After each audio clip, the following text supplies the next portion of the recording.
and we'll be done.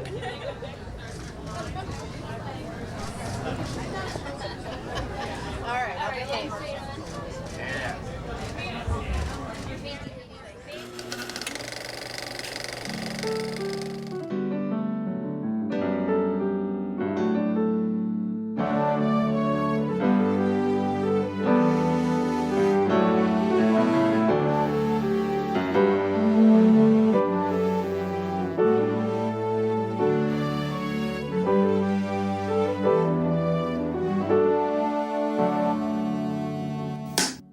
As Margaret knows, I saw your film last year. Very, very early on. Oh, nice. And this was such a unique story to tell. And, you know, it got me first at Matthew Broderick. Yeah, well, yeah, us as well. And then I saw what the film's about, and I'm like, Matthew Broderick in this film? Yeah. I had to see it. So how did this story come about for you and the challenges in bringing it to life? It was, we had been working on another feature that I thought would hopefully be my first directorial feature, and this kind of came out of nowhere. There was this interesting prompt. Sometimes I tell this version of the story and sometimes I don't, but this is the one that I love, of the Alfred P. Sloan Foundation. Fund scientific research, but they also have this wing that funds science and the arts. And there was this grant for a first-time feature filmmaker grant, and there was this challenge to think about, I'm not scientifically inclined, but there was this challenge to think about what it might mean to tell a scientific story. And if somebody's going to make a movie at any level, an independent movie especially, there's going to be challenges, and you have to know that it's going to be the film that you want to make. Right. And so I honestly thought, like, is there a scientific question or an inquiry that has ever felt emotional to me, or it could be the stuff of an arc of character? And my mind instantly and unexpectedly went back to the experience of losing my mom, which at this point is 12 years ago, and this sense of mourning in a Reformed Jewish way, which is certainly not Hasidic, but there's still a timeline for grief. There's a week, a month, a year, and so these very natural human thoughts were being grafted onto that timeline at every sort of check-in point. What is my mom's body looking like at a week, at a month, at a year, and you repress those thoughts and you push them down because I think that culturally and societally we're told that they're wrong. That's not going to help you get through. And I think that when you repress things, they come out in crazy, neurotic ways. And so this was sort of a challenge to stare that honesty, that biological truth and that existential truth in its face. And the only way, and this recognition that if one were to actually go down that rabbit hole, there was a scientific question that needed to be solved. And then furthermore, this idea of if it's a religious person for whom that scientific inquiry is taboo, then there are stakes and drama and a threat to one's worldview. But to have an individual who doesn't just want to leave the community but wants to reconcile those divergent thoughts, that it just created such an interesting place for us to explore all these other things, and this realization that as we're staring at the darkest of the dark and making each other laugh because it's the only way to be staring at the darkness, that humor that's laid on top of it is in the DNA. That humor is holy, that humor is cathartic. It's the way that we lay claim over the darkness. And then it just opened up the space for all these other influences as well. You know, Jason is a huge genre guy. We both are, but he's the immediately. The nerd among us. You know, I remember you were on the subway and you were pitching at me. I was out here in LA, but immediately as you're describing it, I'm thinking of, you know, these old Val Lewton horror films, oh my God. like The Body Snatcher or Return of the Cat People. These films that, you know, for him they were just, you know, here's a title, go make a horror film, but he used them as an opportunity to explore the things that sort of, you know, fascinated him. And Return of the Cat People is still shown in universities, you know, on childhood trauma.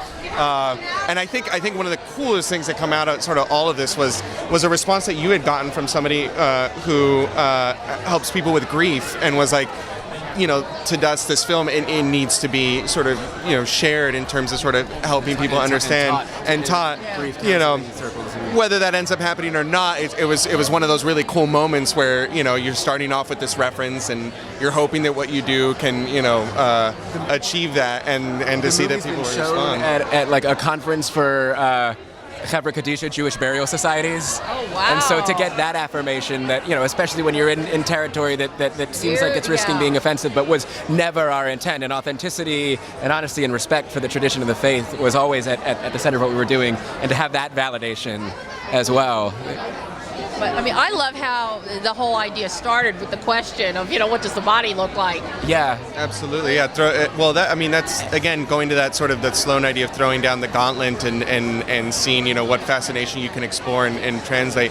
But it was really interesting, I think, for us just realizing how little research has actually been done in terms of the decomposition process. It's mostly deals in forensics and that kind of thing, and I'm sure the FBI somewhere has like our name on a list for all the Google searches that we did on decomposition in different stages, but yeah, and the sense too, it's a very young field of science, and there's also it's a very uncertain and imperfect field of science, because the truth is, I assumed we would go to Google, there would be, this is how a body decomposes, there'd be no drama, there'd be no quest, the film would be over, and yet you find this bizarre field of research and that ultimately realizes that there's an infinite number of ways in which a body can decompose, an infinite number of factors, and science is uncovering more and more and more, and you can never really know. And the point of that, and then that alongside this idea of religion, how does a soul decompose? Where are we in the universe? And at the end of the day, those two intersect.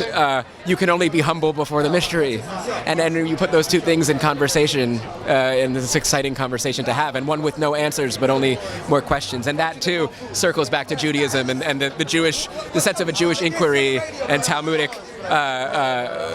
discussion is a question leads to a question, leads to a question, leads to a question, and it's about the questions. And a film leads to a film, leads to a sequel, leads to a sequel, leads to a sequel.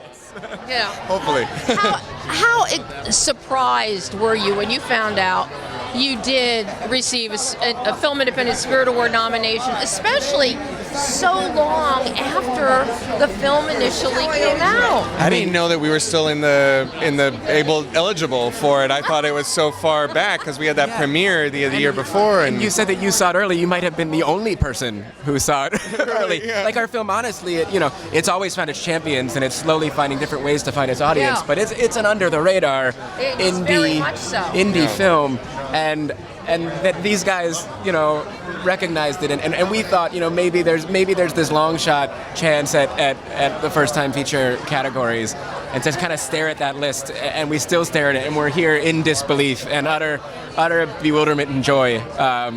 It's honestly a situation, and people say it and pay lip service to it, but the honor to be nominated, it's a miracle to be nominated. And you're the kind of film that I love to see pop up late in the year, because for decades, and I'm sure you've heard it, typically early in the year, January, February, March is it's like death for anything. It's like people think it's garbage, they don't want to see it. That's been changing over the years, but to see this film be acknowledged in November.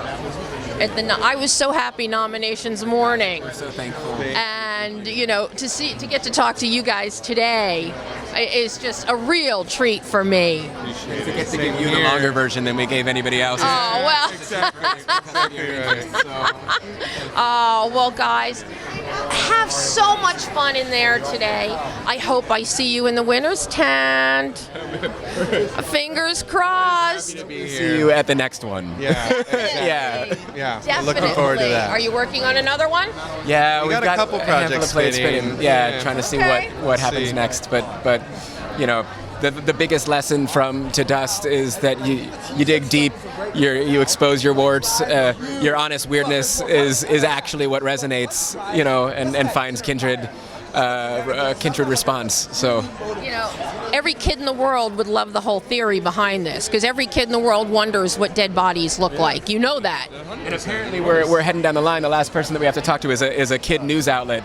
We're wondering what they were doing seeing our movie in the first place. Yeah. But as you said, I think every kid in the world and every human in the world wonders. But we don't want to acknowledge or admit that we But do. I mean, I can tell you very quickly when my youngest nephew was 5, and I would go visit him in Philadelphia all the time, and I would rent a vehicle to drive around.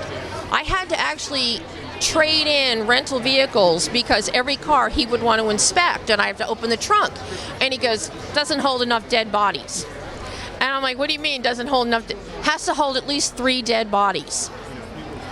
I don't know what the fascination at 5 with dead bodies. I have a daughter who's about to turn 5, and sadly we were just at, not her first, but her second funeral, but her first funeral as a sentient little being opening up to the world, and oh my gosh, it's beautiful and heartbreaking, and it's age appropriate that fascination starts to creep in, but their curiosity and their inability to fully grasp the actual permanence of it is. And the fact that it's not just a body, it's dead bodies. Yeah. It's like, that's a... But I also believe, there should be kids at every funeral because they, we went to sit Shiva and the kids hopped in the pool. And every Shiva should be a pool party too, I think, as well. The adults as well. Absolutely, yeah.